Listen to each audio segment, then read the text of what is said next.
Good morning mga people, meron tayo ngayong ulit repair job na welding job.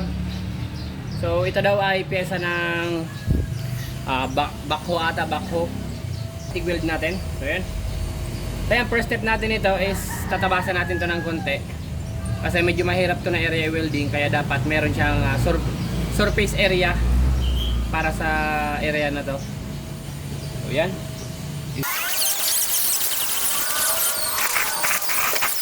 So yan, kung makikita nyo, meron ng butas, meron ng wedge. Makakapag-welding na tayo dyan. Initial weld muna tayo dito sa dalawang gilid para makuha natin yung pantay na surface. So ito, pinili ko itong bakal na to kasi pantay na pantay yung surface nya. So igaganyan muna natin siya.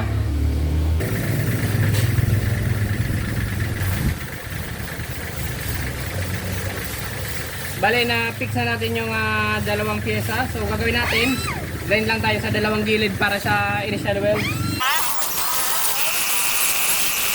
Kaya na, lagyan na natin siya ng kanal.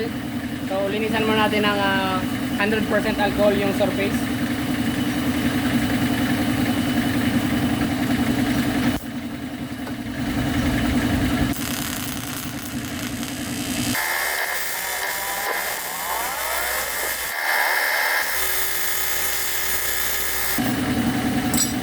So yan, na-welding na natin siya dito.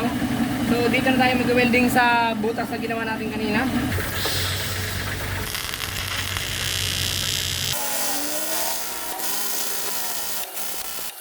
Makikita nyo, medyo maitim talaga ng konti yung weld natin kasi itong mga wini-welding natin is cast aluminum. Meaning hindi maganda siyang aluminum and may mga babad na talaga sa oil itong mga pyesa na to. So ito na yung pinaka the best na ma-achieve natin. So yan. So ito yung problema natin kasi meron siyang o-ring. Dapat hindi yan mag-leak kasi sa hydraulic to nakakabit na pyesa. So ang gagawin natin, kakalkagin natin yan lahat. And sila na ang bahala magpa-machine shop nito para mahabol yung dating daanan ng o-ring. So yan, nag-grinder na natin to.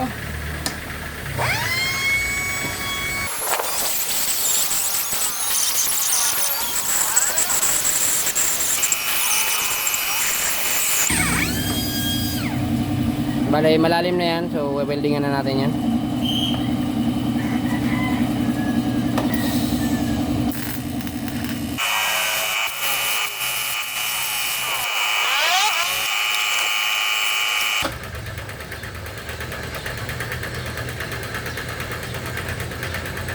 Yan, so ayan, na-welding na natin. So, hindi ko na pinaganda ang welding kasi hindi ko na rin yung gagrinderin kasi bahala na yung machine shop niyan, humabol. Kasi kailangan angat yung paka-welding natin kasi hahabulin niya yung dating circle na lalagyan ng o-ring kasi meron niyang o-ring kasi sa hydraulic system to ng backhoe. So yan. Okay na. Thank you.